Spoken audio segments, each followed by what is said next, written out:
Hey, you guys, Connor Jones. I have been meaning to make this video for a while now, just about the business that I'm in and how long I have now been doing this. So I got into the insurance space back in 2017 in June. So it has been a few years for me now. But I know for so many people online, or even friends and family of mine, they really have no idea what I do for work.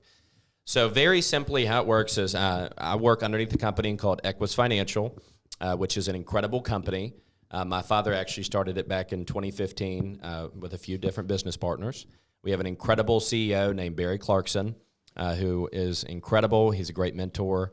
I love being able to see him on our conference calls and being able to see him really give us a lot of wisdom through 40 plus years in the insurance space. But what we do simply at Equus Financial and what I do on a day-to-day basis is we work in a very specific market, a very niche market called mortgage protection. So very simply how it works is when someone closes on a mortgage, they receive a form in the mail asking them if they want their loan paid off if they pass away or if they become sick. If they want the coverage, what they do is they fill it out, right? Lick the envelope, or they scan a QR code, or they call it in, and then they send it back to us.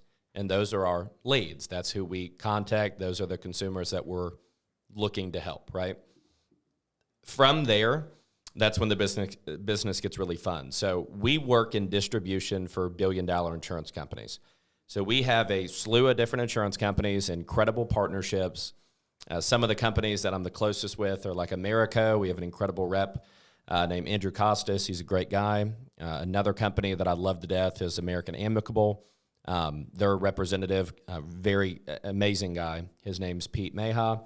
Hopefully I say his last name right. But we have all of these relationships with these massive insurance companies who build our products for us.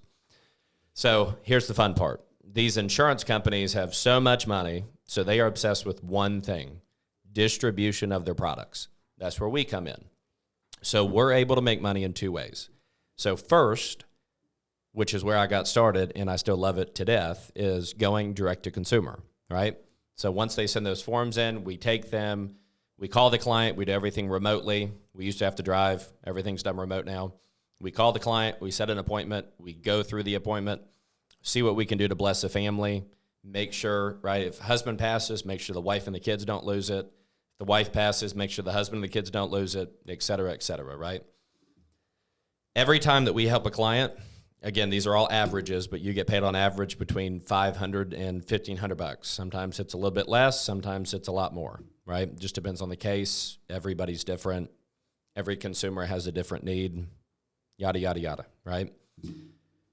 I will say a passion for the consumer is so important with what we do. So if you're ever looking at this business, one reason I think that I have done well doing this is I love what I do. I love helping families. I love being able to put people in a better position financially when that day comes when they lose their spouse or when a child loses their parent. Being able to know that someone's not going to lose their property is an incredible feeling. But that's the first way. So direct to consumer, build relationships, help families, right? Get paid average $500 to $1,500, right? The second way is the reason I got into the business. So the second way that we make money, again, we're distribution, right? A lot of hands make for light work. So you're able to go out, help direct to consumer, be able to make great money, incredible money, but you're in a position to where if you're not selling, you're not making money, right? And I want to own a business. I don't want to be a sales guy. So the reason I got into the business is because you can go out and sell, help families, but you're also able to bring in people that are hungry, that are looking to make money as well, and teach them the business, plug them into our system, which teaches them, plug them into our daily roundtable calls, which are daily coaching calls Monday through Friday now.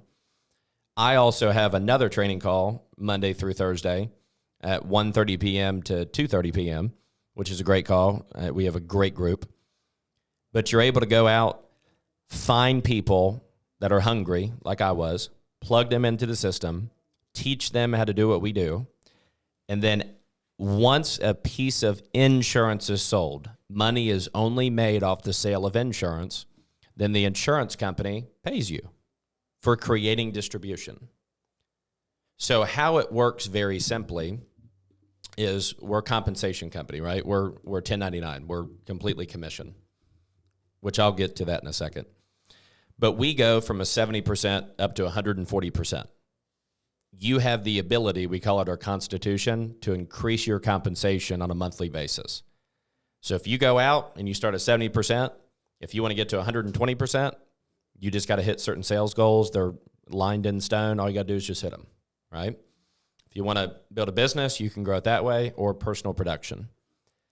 Now, this is important because I know a lot of you annoy the absolute crap out of me, and immediately when you hear about being able to hire somebody, you immediately think pyramid scheme. Okay, you drive me nuts. I'm just telling you.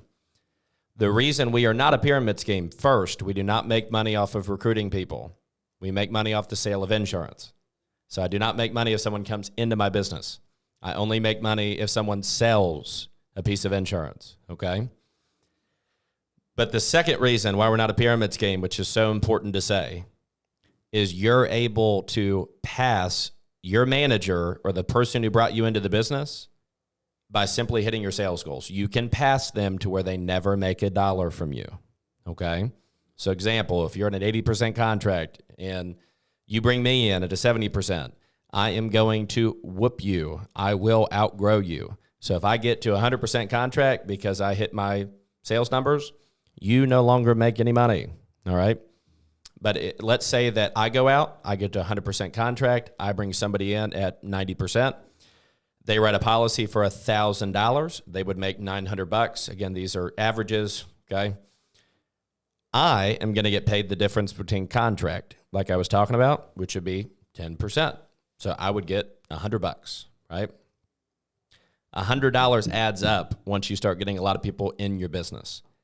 So that is what I loved about what we did, is I could go out, sell a ton of insurance, make a ton of money, but at the same time, I can also build a business, be able to build a passive cash flow, which I hate to say passive cash because it takes a lot of effort to create passive cash flow, right?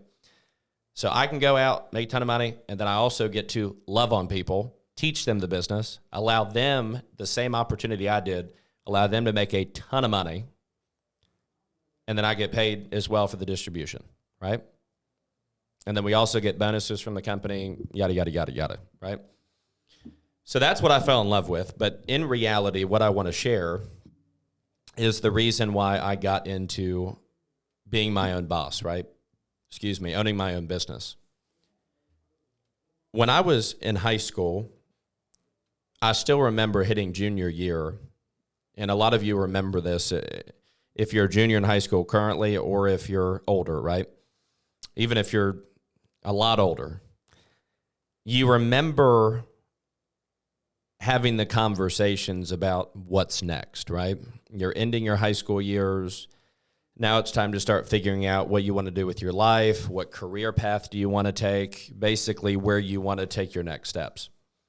For me, I was always observant. So I was looking around and looking at my friends' parents. I was looking at pillars in the community, people in the community, and I started to notice quickly that 99% of my friends' parents, nothing against them, but I did not want their life. I did not want to work for somebody else for 20, 30, 40 years and end up in the position that they were in because they still had mortgages. They still had car payments. They still had to work all the time to be able to pay their bills. They weren't retired. And I didn't want any of that. I didn't want to sacrifice my life to make somebody else money and end up like any of them. Now, at the same time, I had a buddy whose father is a dentist, also pastor, great guy, right? Amazing guy. But he was a dentist, but I think he was a business owner. He owned 2 dental practices, right? My father was a business owner. The gentleman who owned the car dealership. There was a lot of different people in the community, but they weren't working normal jobs. They owned what they did. So then the question for me became, okay, I know I want to own a business. I was the guy up late nights watching every video under the sun about, right, drop shipping or how to make money online or how to make money doing this or how to flip stuff at garage sale. Like I was always trying to figure out how to make money. But I knew I wanted to own a business. But the question now is, okay, I have no capital. I'm young. I have no experience owning a business. And again, I have no capital. I can't go buy a business that already exists. I don't have the money. What in the world product am I going to sell? What service am I going to offer? I could mow yards, right? Which is crazy because there are people who start in like landscape or mowing that make a lot of money because they scale over time. But I was trying to figure out what I wanted to do. Then comes, right, the insurance opportunity that I just explained. I found out, okay, I need a very small amount of capital, right? I need about $200 to get licensed and get through all that junk. Then I just have to get to work, right? I'm like, all right, I can do that. So that's why I got into the space. But the reality for me is I've always had a growth mindset. For me, looking around at people and opportunity, by the way, too, anybody who works I have respect for. I don't care if you're a janitor, a CEO, whoever you are. I'm a Christian guy. I love everyone. I put my pants on the same way as everybody else. But I knew for me, the path of making $60,000 a year and then hoping to make an extra $10,000 or $20,000 a year in the next 10 to 20 years, or getting a 55-cent raise, or getting a $2 raise, or getting those incentives, or making $72,000, but oh, guess what? You get a free car, right? You get a work car. None of that was for me, because all that showed me was it's a fixed income, no different than Social Security. We always talk about people's grandparents, how they're on a fixed income, right? They're on a fixed Social Security income. So, okay, so let's say they make $3,000 a month and you make $5,000 a month at your job. What's the difference? No matter how hard you work or how excited you get at work, you're getting the same check every 2 weeks. It's no different. So for me, it was just a bigger cage, and I didn't want that. So for me, it was always about growth. I didn't care where I started. I just needed to continually be able to grow over time to put myself and my family in the best position possible. I mean, even the other day, I was thinking about, things are getting expensive, right? And I was thinking about putting gas in my wife and I's cars. We drive nice cars. They both take premium gas. Last month, looking at it, we spent $350 on gasoline. And I started sitting there and I'm like, man, if you make 20 or 30 or 40 bucks an hour, how many hours do you have to work just to pay for gas? And I was thinking to myself, because again, I've pushed myself and grown my business, and I've been very blessed. I do extremely well. But I was thinking, man, like, how could somebody stay positive and go out there and work when they think, okay, to fill up my gas tank is $40. It takes 2 hours of my work week to cover gas for the week, right? And again, it's not downplaying what somebody does. I respect you if you work, but there's certain people like me, it's like you want better than that. You don't want 2 hours of your work to pay for a doggone gallon of gas, right? And there's people out there who are seeking opportunity, which was me. And then there's a lot of people, and there's nothing wrong with it, that are very comfortable where they're at.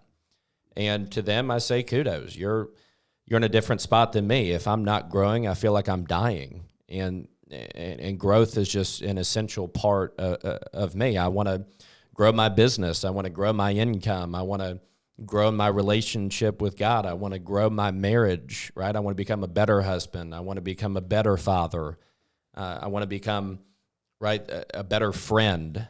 I want to become better in every aspect of my life. Now, I fail a lot, but I continue to push forward, and I can experience growth over time. But that's what I do. I have been very blessed. The income has exceeded my expectations since I got started. I've actually hit a 6-time multiple. I'm not going to give specifics, but when I first got started my senior year of high school, I did make 6 figures. I'm on a 6 multiple right now. I should hit a 9 multiple this year. So it's been an absolute blessing. Like my cars I'm talking about, for me, it's not about driving the fanciest car in the world. Both of my cars are paid off. I have no debt outside of my mortgage. That's what I wanted. Healthy savings account, right? 6-figure savings account, 6-figure investment account. That's what I was looking for, so no one can put their finger on me. But I say all of this to hopefully motivate a lot of you to either look at the opportunity that I'm talking about, but honestly, truly just open your eyes to opportunities around you. What I do is not meant for everyone. There's a lot of people that this will resonate with, where you may be listening to this like, oh yeah, man, I could do that, right? I would love to come look at that. I'd love to come to a meeting to check that out. But what I'm saying to you is to open your eyes to opportunity. This may not be the perfect opportunity for you, but I promise you that there's an opportunity out there that would be perfect for you. So my request, if you've watched this far in this video, is to look for it. You should always be grateful, but looking to grow in your life is not sinful. It's not like something's wrong with you. It just shows that you want to excel in life instead of just remain stable. So thank you guys for listening to me. I'm so excited to continue to make videos, to be able to post. I'm so excited to be able to see where my growth will take me, again, in my faith, in my business, in my marriage, in my fatherhood, in my friendships. But I hope you guys are continuing to strive to be great and continuing to strive to grow.